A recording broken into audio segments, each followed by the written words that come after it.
e ele volta para dentro do sistema. Então vai se tornando uma bola de neve isso e aumentando cada vez mais. Lá no fundo do pátio, no fundo da galeria, o Estado ainda não entra, nem nessas cadeias novas. O sistema prisional serviu como criação e fortalecimento de facções. É um ciclo que, infelizmente, faz 30 anos que o Brasil está apostando e a gente não consegue sair disso, né? Realmente parece um beco sem saída. O mundo por trás das grades continua assombrando o mundo do lado de fora.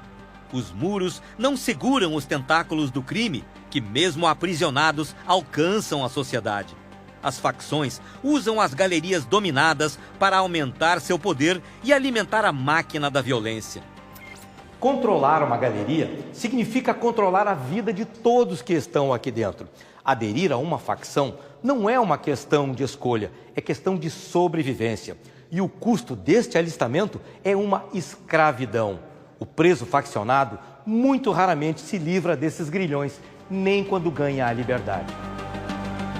No relatório do Ministério Público, que investiga o poder das facções também dentro do sistema prisional, a frase que define a realidade: o preso entra ladrão e sai faccionado. É o resultado da chamada porta giratória das prisões.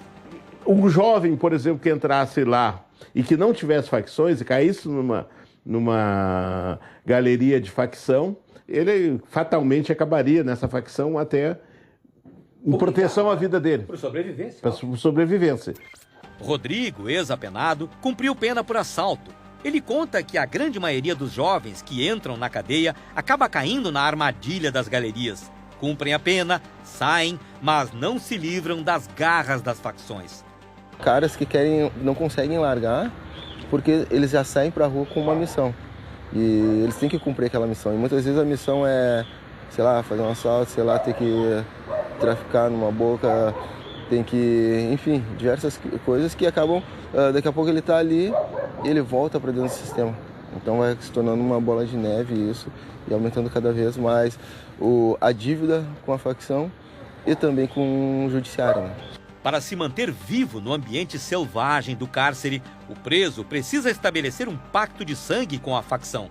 Ele vai se endividando, esse preso, com a facção. Quando ele sai, ele é obrigado a cumprir metas.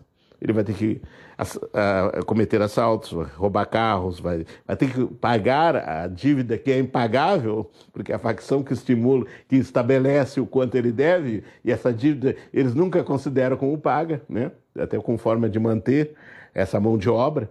Então, acaba a sociedade pagando esse alto preço, né, por esse descontrole dentro do sistema penitenciário. Ele é obrigado a deixar o endereço de algum familiar, ou de um ou mais familiares, porque isso é uma maneira da facção tentar impedir que ele fuja, porque se ele fugir, vão atrás do familiar, vão pegar o familiar dele. É um vínculo eterno. Um vínculo eterno. As investigações também revelaram, dentro das prisões, os estatutos que ditam as normas das facções. Conjuntos de regras extremamente rigorosas, impondo o comportamento de cada faccionado, exigindo a sua devoção total. Livros de contabilidade registram a dívida de cada um, além de informações sobre a família, endereços e outras relações do faccionado. Um presídio ou penitenciária, onde facções dominam galerias inteiras, acaba se transformando numa verdadeira fábrica de soldados do crime. É o que a justiça chama de porta giratória das cadeias. Como é que funciona isso? O preso entra e, quando sai, acaba voltando para o crime por imposição das facções. Se ele não morre nas ruas, acaba retornando para trás das grades, dando continuidade, alimentando um ciclo que parece nunca ter fim. No Rio Grande do Sul, tirando os bala na cara, que tem uma origem na própria comunidade, o restante das organizações todas surgiram dentro do sistema prisional. Então, ele acaba sendo um lugar onde você reúne os principais vetores dessa violência, então, criminosos que ganham respeitabilidade por terem sido mais violentos, por conseguirem comandar, por terem mais acesso a dinheiro. E aí você reúne eles nesses locais, é exatamente o que eles precisam para se fortalecer, se coletivizar, criar uma organização e assim eles vão arregimentando todos os soldados, né, que vão entrando nesse sistema. Isso vai ficando cada vez mais poderoso e fica muito difícil do Estado fazer frente a isso. Aí o ciclo continua e você perdeu esse jovem para o crime, você não consegue mais com que ele entre no mercado de trabalho, você fortaleceu o crime organizado, você fortaleceu a facção e é um ciclo que, infelizmente, faz 30 anos que o Brasil está apostando e a gente não consegue sair disso, né? Realmente parece um beco sem saídas. As investigações revelaram também subfacções nascidas dentro dos presídios gaúchos, como o CPC, Comando pelo Certo, e o PCC, Primeiro Comando da Capital, a mesma sigla da facção paulista. Produtos de uma máquina que, curiosamente, é abastecida pelas próprias ações policiais, como afirma o juiz Sidney Brzuska, um dos maiores conhecedores da realidade prisional e da dinâmica do crime. Por isso, quanto mais você prende pessoas lá na ponta, você vai enchendo cadeia, mas não abala a facção, entende? Porque o fornecimento e a organização se dá dessa forma. E assim, cada preso que chega vira uma peça nesta engrenagem que precisa de espaço livre para funcionar. As regras lá de dentro, quem faz são as facções, e é uma forma também do poder público manter tranquilo o espaço, né? A ausência de grandes rebeliões no sistema prisional gaúcho nos últimos 30 anos coincide com o período em que as facções cresceram e se fortaleceram dentro das cadeias. Mas isso não é mera coincidência. A força das facções é resultado de um paradoxo. O poder que elas têm deriva da liberdade. A liberdade que elas têm para controlar espaços e exercer este poder aqui dentro para determinar o que acontece lá fora. As deficiências do sistema prisional ao longo de décadas criaram uma situação insólita. Galerias funcionando como territórios autônomos dentro dos presídios. Um acerto com a direção das cadeias, que obviamente não tem nenhum tipo de registro. É aquele acordo implícito, né, que a gente sabe que, de certa forma, existe. Não fujam, não queimem colchões, não façam motins, não façam nada que dê a impressão de que há problemas dentro do sistema. Mas, em compensação, o controle é de vocês.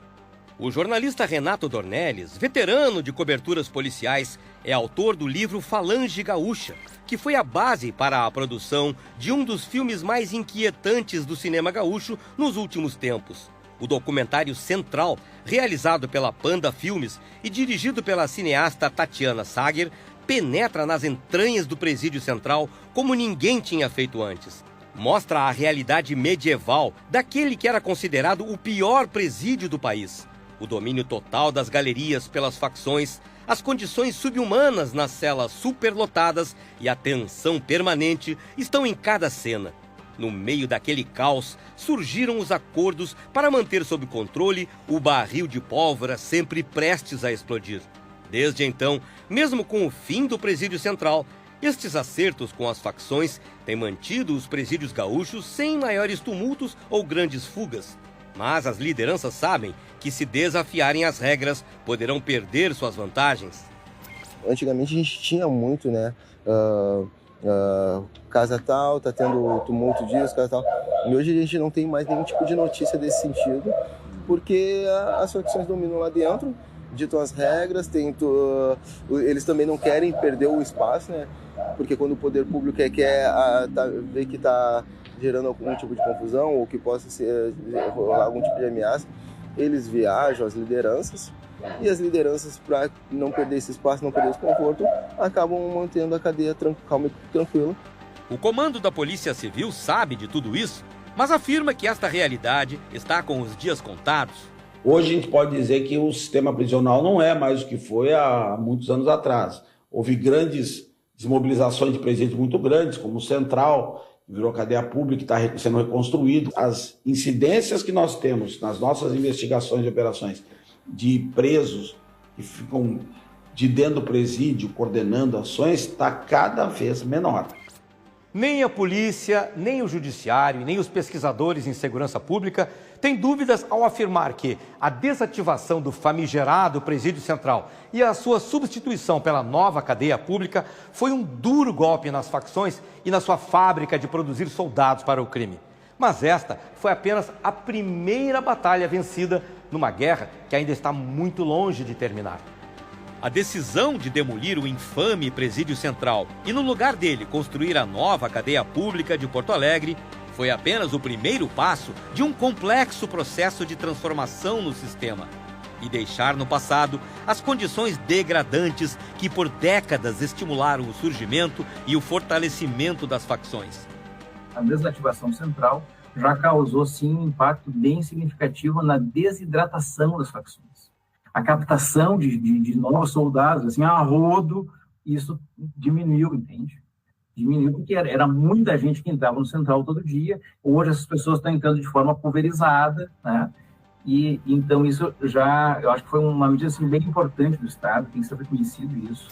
Do antigo Presídio Central, hoje só sobrou o prédio administrativo, onde encontramos o secretário estadual do Sistema Penal e Socioeducativo, Luiz Henrique Viana.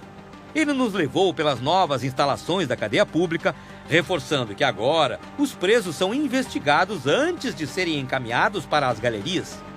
O Departamento de Segurança e Execução Penal trabalha para que se conheça perfeitamente o perfil de cada um e que eles possam ser, né, se necessário, isolados e as nossas prisões, as nossas casas prisionais tenham a condição de receber para que haja a individualidade, né, e que nós possamos, sim, controlar que facções possam determinar, ou como já foi feito, ou como pretendam que façam, e essa é uma regra do governo.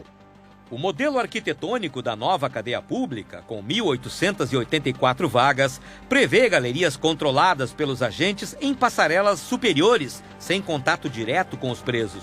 As celas não têm tomadas de rede elétrica. Televisão e outros eletrodomésticos só nas salas de aula, refeitório e outros ambientes controlados. Grades sobre os pátios internos ao ar livre impedem o arremesso de objetos do lado de fora, assim como a entrega por drones. O concreto utilizado, segundo o secretário, permite conforto térmico e mais segurança. Esse sistema construtivo, por exemplo, não tem concreto armado, o que impede a retirada de ferro do concreto, né, para utilização como arma, para utilização como objetos perfurantes. Segundo o secretário, além de sistemas de bloqueio de celulares, também não haverá mais espaço para aquelas cantinas e mercadinhos criados e administrados pelos presos, uma fonte de endividamento dos apenados com as facções. E para impedir o fortalecimento das facções, os agentes apostam no aumento das revistas em todos os presídios gaúchos, além do rigor com a disciplina. Ano passado nós tivemos 287 revistas. Esse ano, ao longo de 2023, somente nesse ano, no período de agosto, já tivemos 346 revistas. Se o preso cometeu uma falta grave, cometeu algum delito, o prejudicado maior tenha certeza que vai ser ele. A sua pena poderá ser revista, aumentada, um benefício logo ali na frente, até uma mesma progressão pode ser atrasada nesse sentido. Então quem tem a perder é o preso. São os primeiros grandes passos rumo a uma nova realidade. O tempo vai dizer se deu certo. Qual é o nosso problema aqui? Tá? Não é a organização criminosa em si. Tá? O nosso problema é os presídios funcionarem como, digamos assim, uma questão financeira. Ou seja, a facção usar o presídio como algo para lucrar, para ganhar dinheiro em cima dessas estruturas. Amanhã, no 5º e último episódio desta série, você vai saber por que até as Forças Armadas foram convocadas para o combate contra o crime organizado. E vai saber também quais são os caminhos que são apontados para que se mude de verdade toda esta realidade. É amanhã, aqui na Record.